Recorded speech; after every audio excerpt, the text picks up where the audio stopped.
Welcome back to Fold in the Cheese. It is your boy K-Troll on the mic, joined as always by Ethan Gelfand. Ethan, what is happening?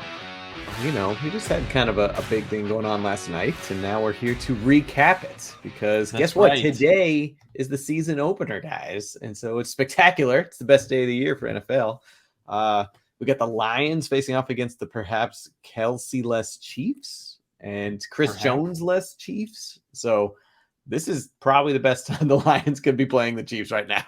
No doubt. I saw some stat last night about Chris Jones not being there, and it was like, with Chris Jones in the lineup, the Chiefs have number one in the league on quarterback pressures.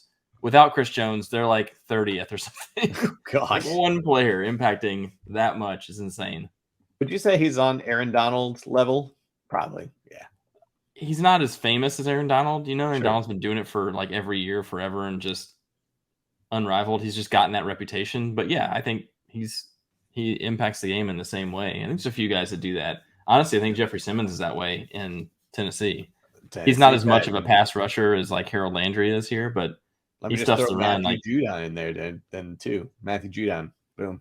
Matthew Judon's a freak. He is. And he wears those red sleeves, which I was gonna say, I love those red sleeves. Maybe I'll just start doing that. Just have some. You should do that. It would definitely fit you. In In fact, you should get the same size as him, and it would just see it drooping off of you like a. It would just be like parachute pants for my arms. It's perfect. That's right. Parachute sleeves. Well, you alluded to it. We're going to be recapping our coveted, long-standing 12-man draft from last night. This league has been going on since college, and it's taken on a few different iterations, but it's kept the core nucleus of players. And it was a doozy.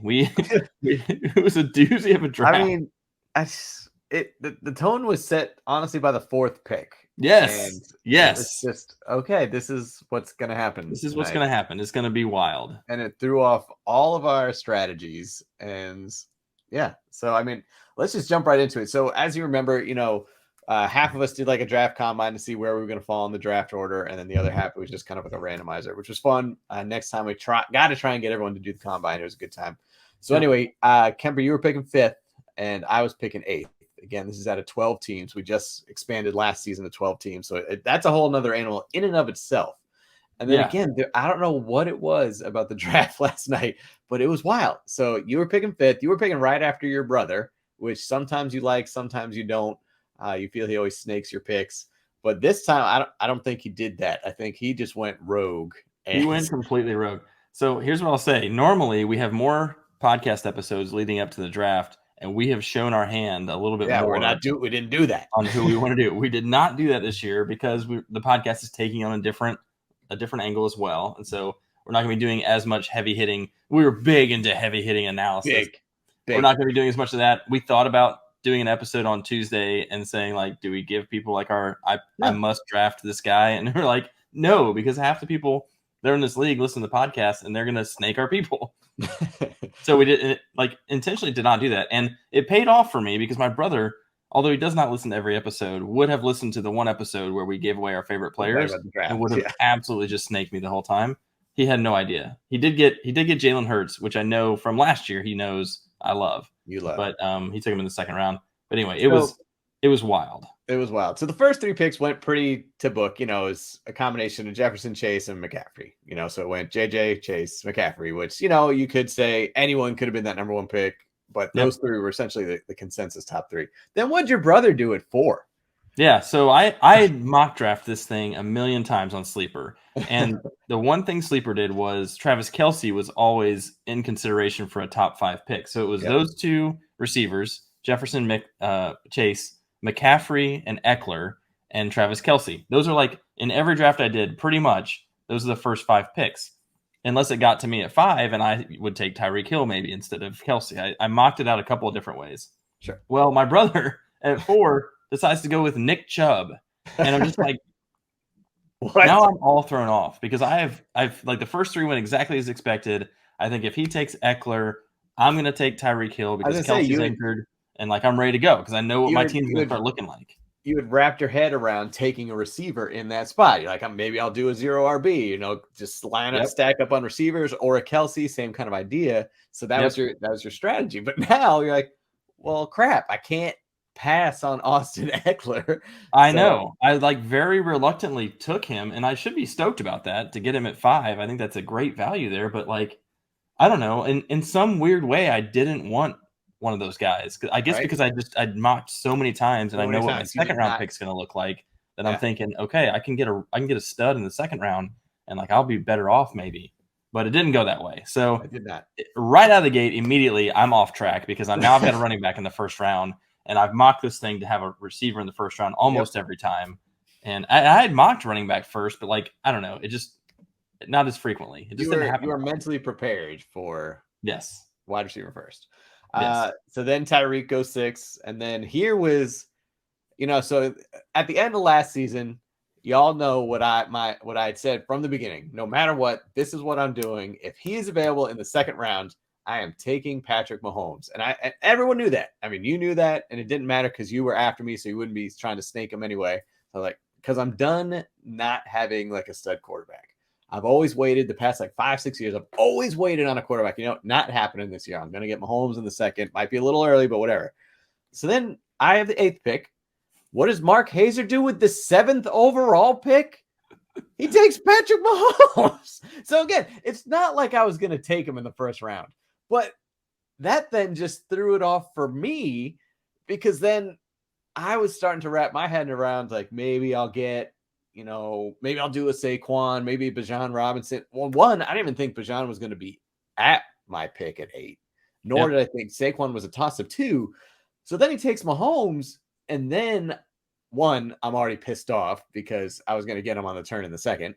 And now I'm like, what do I do? Because now there's a player there that I didn't think was going to be there, Stephon Diggs. I didn't think Bijan Robinson was going to be there. Saquon, I'm pretty sure was, but I had kind of told myself receiver, same kind of thing as you. Done all these mocks. I was taking receiver at 8 because I was happy with how it was kind of going from there. Yep. So then I was just really pissed that Mahomes was already gone in the first round, and I froze because Bijan's there, but I just for whatever reason I couldn't pull the trigger, and so I ended up taking Stephon Diggs. I just like having that stud receiver right out the gate, that first round guy. I want, there's a top tier of about 5 guys, and he's the 5th one, which is fine. So I went with Diggs. But then what was crazy is Bijan didn't even go in the first round. Yeah, that was, I mean, again, so many wild things happen here. So first off, you had a quarterback which started a run, which we didn't expect that early. You had Travis Kelce ended up going 11, which was later than he normally would have mocked out, but that was obviously just based on his injury concern here. Still probably a great value. You had Garrett Wilson went 10, which is earlier than he's been mocking everywhere. But this goes to the mantra, like, get your guys. You got a guy, go get him. And I'll come back to that because that was my strategy the entire draft, and it may or may not have paid off for me. But so then round out the round. So right after you went Saquon, Garrett Wilson, Travis Kelce, AJ Brown at the turn, Derrick Henry at the turn. So Derrick Henry starts the second round. Things are starting to normalize a little bit. CeeDee Lamb, still no Bijan Robinson. Finally, the guy who gets Garrett Wilson, who went out and got his guy that we all thought might go get Bijan fell to him anyway. Getting him anyway. Crazy. Third pick in the second round. It's later than I've seen Bijan in almost every draft.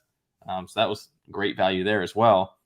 And then Devontae Adams goes, who I think you would have had a little bit of thought about if he'd have slipped all the way to you for your second round pick. But here you are. So you made it through the end of the first round, beginning of the second round. There are still 2 stud quarterbacks left. Will you live up to your mantra? I will get a stud quarterback this year. That was the big question. And honestly, like I was looking at Devontae Adams, and honestly, I also wanted to have someone fun that I know I'm going to be seeing a lot. So one name that was Amon-Ra St. Brown, and that's a good value pick in the second round. And then I would have Diggs and Amon-Ra as my 2 receivers, which I would be stoked about. Yeah. So he was honestly the guy that I was thinking about right there. I'm not touching Cooper Kupp just because of that injury. I can just see that being a nagging thing throughout the year. He's already out week 1. So I wasn't touching Cooper. The only other potential question mark might have been like a Tony Pollard, just so I could get a running back. But I was really looking at Amon-Ra, or do I stick to my guns? I wanted Mahomes, and I was so pissed off. I was like, you know what? Screw it. I'm going to win on a quarterback. Then I was like, you know what? No. That's what I say every year. I'm going to stay true to my word, try something different. Got Josh Allen in the second round. which Which obviously is a little. I didn't even connect it at the time, but you created a stack, which I I think did. is fantastic. I mean, I I did. love that. I got So now Diggs you've and got Allen. Allen and Diggs, which I think is a pretty nasty 1-2 punch. Yeah. And you Week got your stud 13, I'll be quarterback, hurting. could easily be the number one quarterback this year. There's Right. no telling who it's going to be. But yeah, I I mean, thought that was just about in interesting. every mock, Josh Allen was going probably late second, early third. So I mean, it was probably a little early for him, but I was like, you know what? I need my stud. Now's the time, because by the time it gets back to me, they're all going to be gone. Yeah, So I had to get him. Got Josh. they're definitely going to be gone by the time it gets back to you. We'll see that Yeah. here in a minute.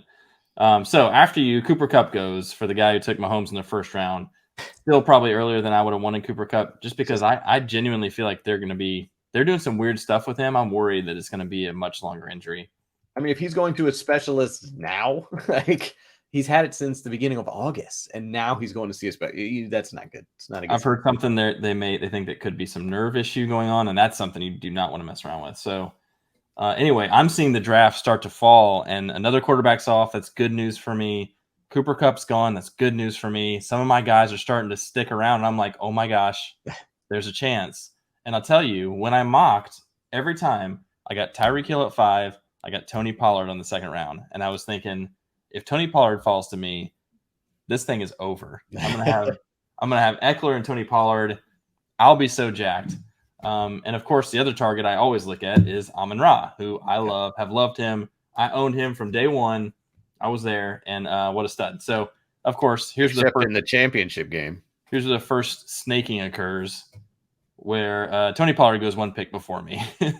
Stupid Blake took Tony Pollard. I was so mad. I was so mad. He wanted to literally jump through the computer. I will strangle you, Blake. I will strangle you. I will end your life.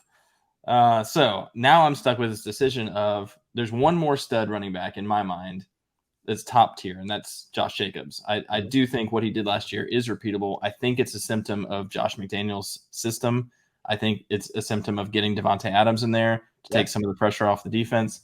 I think it's repeatable. So in my mind, I'm thinking, I kind of feel like I got to go with Josh Jacobs, but I do love Amon-Ra. I do love Jalen Waddle. I do love Chris Olave. They're all sitting there.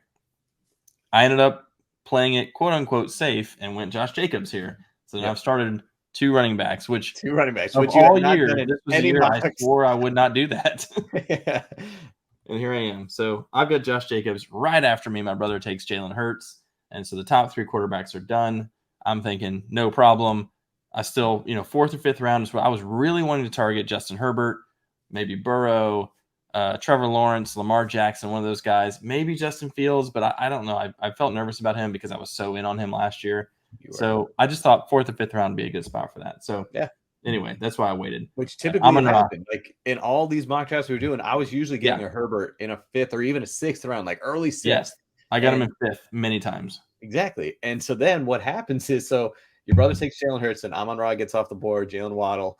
A lot of your mocks, you would be getting Waddle and Hill at the same time on the same team. Yep. And then this was, I don't know if this was a shocker. Well, no, it was a shocker. End of the second round, fourth quarterback off the board, Joe Burrow, which four quarterbacks. This is when you knew we were in trouble. Yeah, but you weren't worried about it, and maybe you weren't paying as much attention. I was like, shit, we might be in trouble here, because this is where people get scared and it starts these runs, right? And it didn't start a run immediately, but it just, it's one less guy that you think is going to be available in the fourth or fifth. And now it's a 12-team league. So in a 10-team league, you probably don't worry at all because there's so many good starting quarterbacks. In a 12-team league, it's just that many less.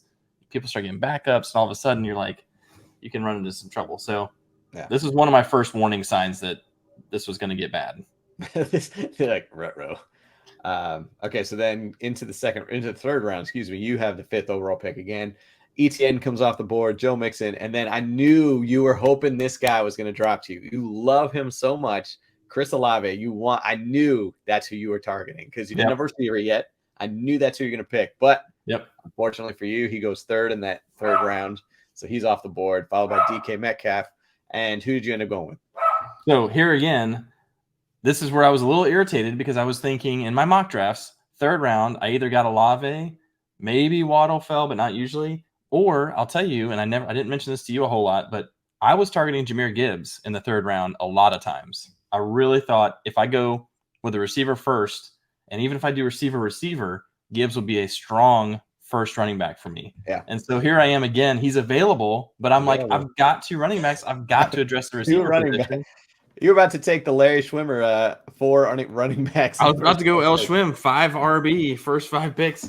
I mean, I really thought about it anyway. I thought about it anyway, but there is a waning tier of receivers remaining that I think can carry your team, and that included Devonta Smith, T. Higgins, Calvin Ridley. Those are the 3 I was looking at. Yeah. I'd had T. Higgins before. I didn't really want a team's number 2 necessarily. Sure. So then I was drawn to Ridley, but of course you got question marks there. I've been taking Ridley in some drafts. I've already got some exposure there. I never go with Devonta Smith. I think he's an absolute freak. Yes. And that offense is money. So I think Smith or Higgins are actually really both in the same spot, but I'd take Devonta Smith and we'll see what happens. But part of me, it was like, this is for Chris. Roll Tide.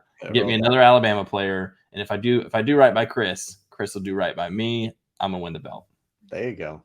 So you get your first wide receiver, you got Devontae. And so then I'm looking at it, and I had targeted Jahmyr Gibbs as my guy that round. I'm like, okay, I need a running back now. No question. I'm getting one. And I'm liking Gibbs in that third round. I think he's a good utility guy. He's going to get a lot of catches. So I'm all in. I'm literally just locked in because I'm thinking he'll fall to me. I'm 3 picks off of you. So after Devontae Smith goes T. Higgins. So I'm like, perfect. And then the one person in front of me is the same guy who picked Patrick Mahomes in the first round. Cooper Kupp. And Cooper Kupp.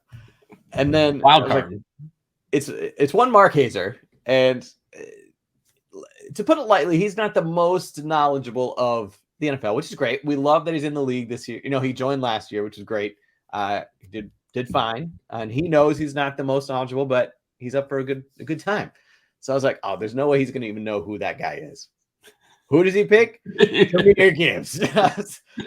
I know this is a bad drafting strategy where you just get like totally locked in on a player and you don't have a backup. I was so certain he was going to fall to me. Like once it made it to you, basically, I'm like, well, I know Kemper's not taking one. And then I'm like, I'm going to get him. This is great. I was so locked in. And then freaking Hazer gets him. And I was so mad. I was like, you don't even know who he is. Do you even know what team he's on? Give him to me. Give him to me out of your lack of knowledge. Yes. So anyway, Gibbs is off the board, but I know I need a running back. And so, you know, this is not a problem for you because you have 2 top tier guys. And I'm now on basically the second, potentially third tier of running backs. And I end up going with Aaron Jones, which it's not a sexy pick. It's not a bad pick. It's one of those guys who just always, as I even said this on the draft night, he always finishes top 11. You know, again, it's not flashy, it's not whatever, but he's going to be there. He's going to get you points. He's consistent. So I end up going with Jones there just because of desperate need at running back. Although you were saying this during the draft too, I was very tempted to take Calvin Ridley there. Very tempted. I knew if you'd had a running back, I think you would have. But because you did, I knew exactly what you were thinking because we've talked enough for me to know you like Calvin Ridley. Yep. You needed a running back. You like Aaron Jones in that spot. I had a feeling you'd go that route. Mark Andrews is a great pick there too. I thought about him. I looked at him at the third, but again, I needed to start the receivers. We start 3 of them in this league. You know, that's the kicker. So Mark Andrews goes off the board. A bunch of other guys that are not as surprising, pretty standard. I'm trying to find like any crazy picks in here. I mean, maybe Debo's a little earlier than has been going. Debo Samuel at the end of the third. Debo, yeah. But that's, you know, when you're at the turn, that's you've got to project out. You got to get your guy right. Yeah. So not totally shocked by that. Toward the end of the 4th, Justin Herbert goes, and I was pretty salty about that because I thought I could get him maybe in the 5th or 6th, right? So he's gone. Okay, so here's my question for you. So you thought he was going to drop to the 5th or 6th round because here in that 4th round, you get a third running back. You get Miles Sanders. So were you thinking maybe I get Herbert here, or was he even not on your radar because you're like, I'll be able to get him in 5 or 6? He was not on my radar because I thought I'd get him or Lamar Jackson in the 5th. So I thought I'm good. I'll get one of those 2 guys. I feel not like 100% confident, but one guy ahead of me had Burrow already. My brother had Hurts already. So there were only 2 teams in front of me before the turn and back that needed quarterback. Mm-hmm. And I was hoping that they wouldn't go heavy on quarterback, you know? Right. So Curtis needed one, Andy needed one.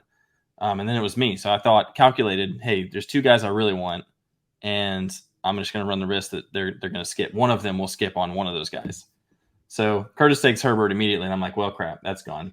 Then we get around the turn, Darren Waller's gone, and then Andy, Andy, other than DJ Moore in the 4th round, his first 5 picks were exactly what I would have liked. CMC, Amon-Ra, Chris Olave, and Lamar Jackson, and then DJ Moore in the middle there, which I wouldn't have done. But like other than that, I mean, it's like, dang, this dude is crushing right now. He is stealing all of my picks. Between him, he was snaking me more than my brother, and he was 2 picks ahead of me. Yeah. So yeah, I really wanted to get Herbert. 5th round, he gets Lamar Jackson. I was like, again, about to jump through the computer because now I'm stuck with the decision on Justin Fields, which I didn't want to have that decision. I wanted someone else to make that for me. I think he's going to have another great year. I really do. I kind of want someone else to have it this year. And he didn't want to have to make that decision so early. And that's what I think everyone's like, crap, I guess I got to get a quarterback now. And so it then just kind of speeds everything up, and you don't want to have to make that jump, which I get. And that's why, honestly, this is the first time I was like, I don't have to worry about this. This is great. That's true. That's true. Great. So going back to that 4th round, so you ended up getting, as I mentioned, Miles Sanders. So this was kind of a round where there was a run on running backs. So it started kicking off the 4th with Kenneth Walker. Then Breece Hall goes a couple picks later. Then it's my pick, and I'm like, once again, I need another running back because I can't drop to that 5th, 6th tier of running back for my 2nd. So I ended up going with, I was looking at 2 guys. I was looking at Dameon Pierce and Najee Harris. Crazy that Najee had fallen this fall. I know we're all kind of down on him, especially the last year. He was so mediocre to gross. I think he should still be solid. So I was really going between Pierce and Harris. I ended up going with Dameon Pierce just because, he's the workhorse in Houston. They're garbage, but they're trending upward. At least they're run heavy right now. So I ended up going with Dameon Pierce as my number 2 guy. Then just to show Mark Hazer, so he was picking after me this time. Who does he go with? James Conner, which,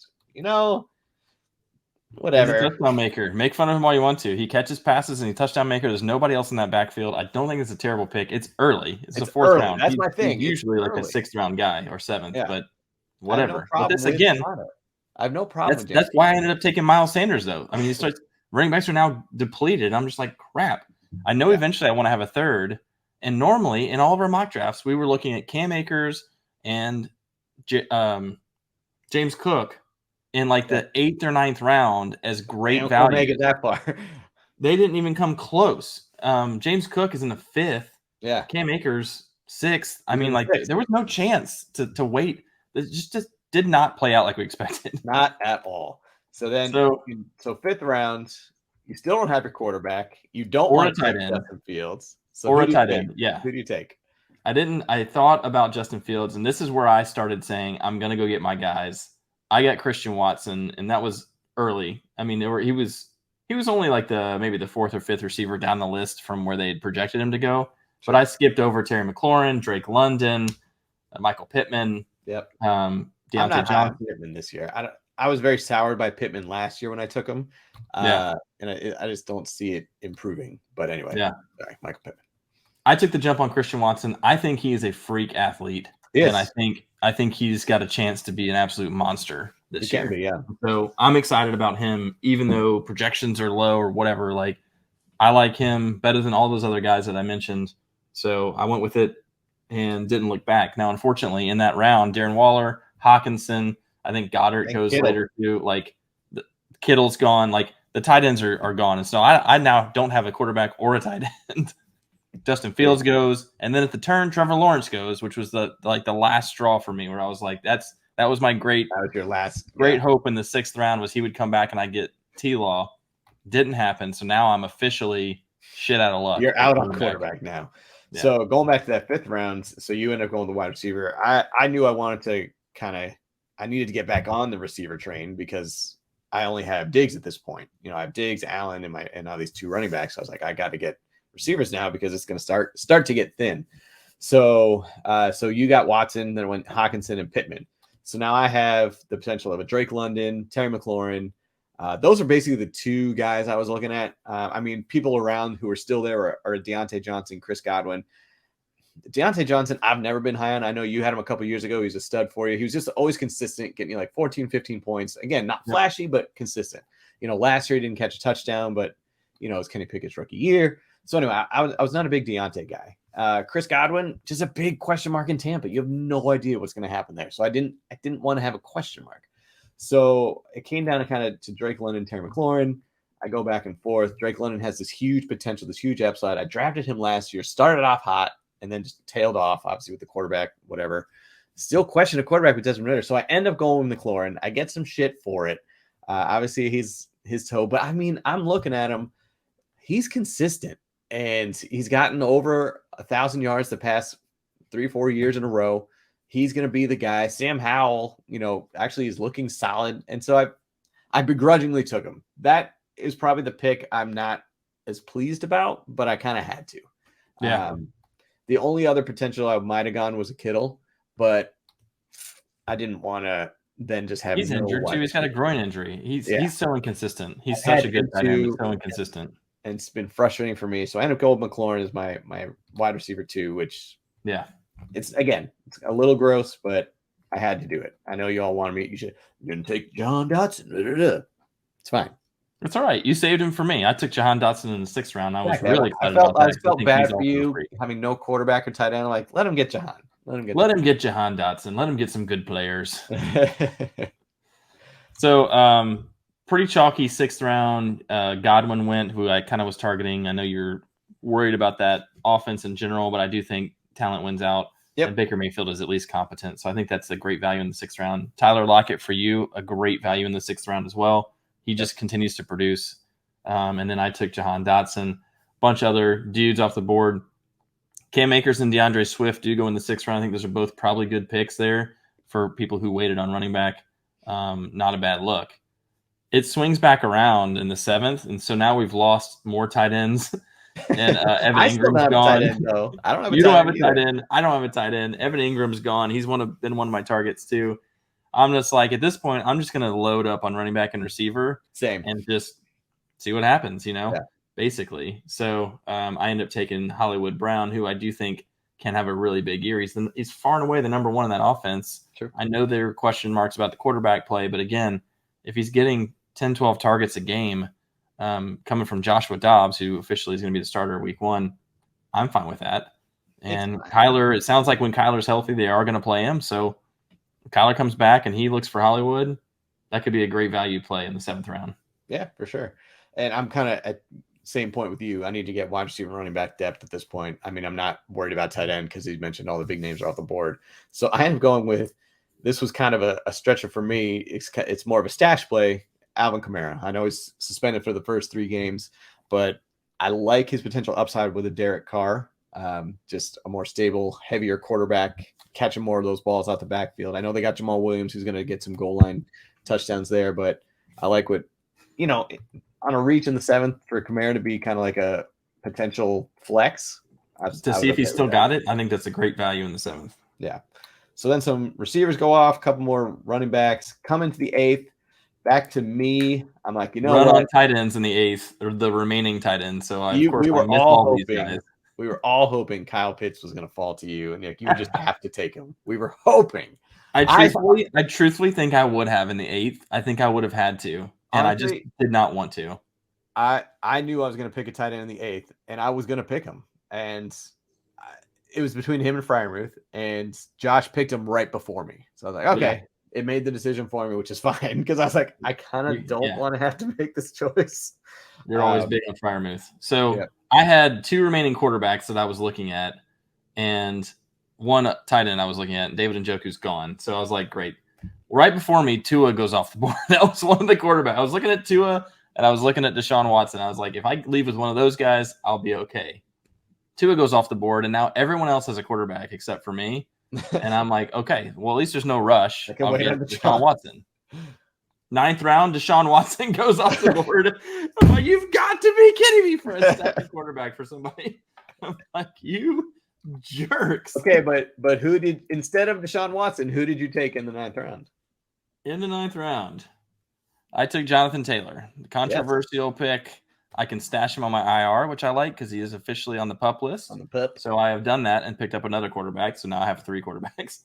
But So yeah, it's one of those like, hey, if it's worth anything in the 9th round, who cares? It's the why 9th not? round. I mean, It's a geez. flyer, man. I mean, we only have 13 rounds anyway, so to take a potential huge asset after week 4, I mean, why Yes. not? Why Here are the not? other 9th round players that were drafted: Tyler Boyd, AJ Dillon, Zay Flowers, who could pop, Michael Thomas, huge question mark, Jacoby Myers, Juju Yeah. Smith-Schuster, Zach Charbonnet, Elijah Moore, Jamal Williams, Deshaun Watson, Rashad Bateman. Like, It's none not of like those you guys really are probably going to be league winners. no, You know what I mean?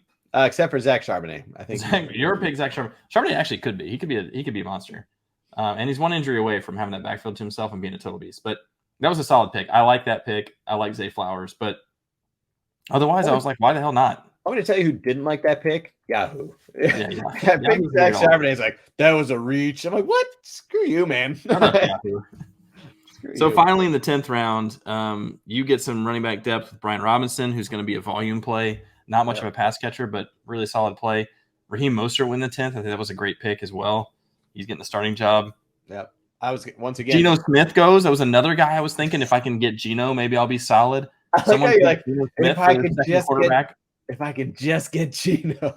I mean, everyone in the league starts taking their second quarterbacks. I'm like, there's no one left for me. Like, it's getting really bad. Yeah. So I end up I'm going big or going home. I got Anthony Richardson, who is the highest upside quarterback in the draft, probably. Everyone's unsure what to expect. He's got wheels like Lamar, he's got an arm like Josh Allen, but he's raw. So I know I've got to pair him with somebody else automatically. Yep. So I get Anthony Richardson. I still don't have a tight end. So in the next round, I grab Dalton Kincaid, also high upside. I don't know what to expect, so I know I'm going to have to find another tight end to go with him. Yep. Kirk Cousins goes off the board, so that was going to be you need a mentor for Anthony Richardson. I needed a mentor, and I was going to do Kirk Cousins, and he goes off the board. I was like, why is everyone getting multiple quarterbacks? I have 2 quarterbacks. Yeah. You go to Alan Lazard, who is a wild card, could be really good this year. We don't know. Yep. Wrap around, you get Jared Goff.